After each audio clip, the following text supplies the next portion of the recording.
Sinabayan ng Solidarity Rally ang unang araw ng muling pagbubukas ng klase sa Mindanao State University sa Marawi City kahapon December 11. Nasa 200 mga estudyante ang nagsagawa ng kilos protesta sa harap mismo ng administration building ng universidad. Hustisya para sa mga nasawi ang kanilang isinisigaw sa mga otoridad ng universidad.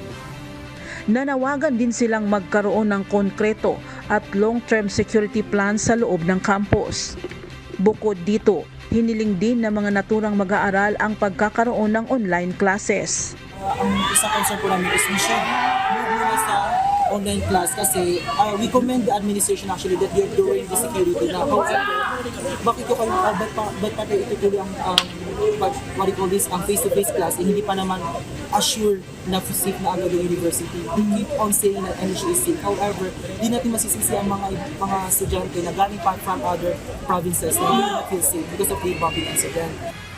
Si Yasin Ahmad naman na isang 4th year political science student, hindi kontento sa seguridad na ipinatutupad ng mga otoridad sa loob ng campus. Kasi may nangyari na, so that para precautions lang or mga security measures na tingnan yung mga dala namin. So, hindi yun ginawa and ako mismo yung parang magbuboluntaryo na bumaba. Pero hindi talaga kami pinababa. And then, that means kung kahit sino pala, whoever is that person that carries something harmful dito sa MSU, pwede pa rin mangyari, pwede pa rin nila maipasok or mailabas kasi wala namang ginagawang like kahit inspection papasok.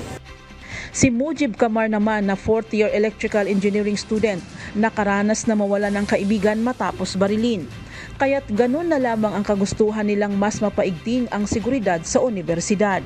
However, kung sunod-sunod yung mga incident dito, yung nabaril si Ivan in 2019, nung nabaril ng dalawang classmate, din nangyari yung incident, I feel not safe here right now at LSU.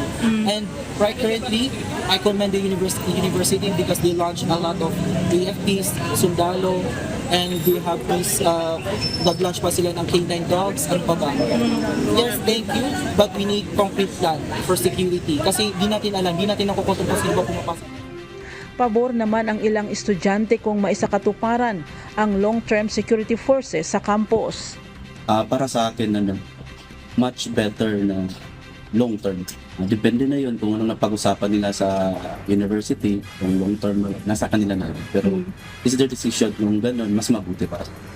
Ayon naman kay Attorney Rashid Pandi, ang President Management Staff ng MSU, inaasahan na nila ang ganitong sitwasyon at malaya umanong magpahayag ng kanilang mga hinaing at saloobin ang mga nasabing mag-aaral. But we expected more and we really expected na sa first day, meron talaga mangyayaring mass demonstration as an expression of their objection to the in-person class. Bagamat ibinalik na ang pasok sa universidad, kakaunti lang ang mga estudyanteng tumugon.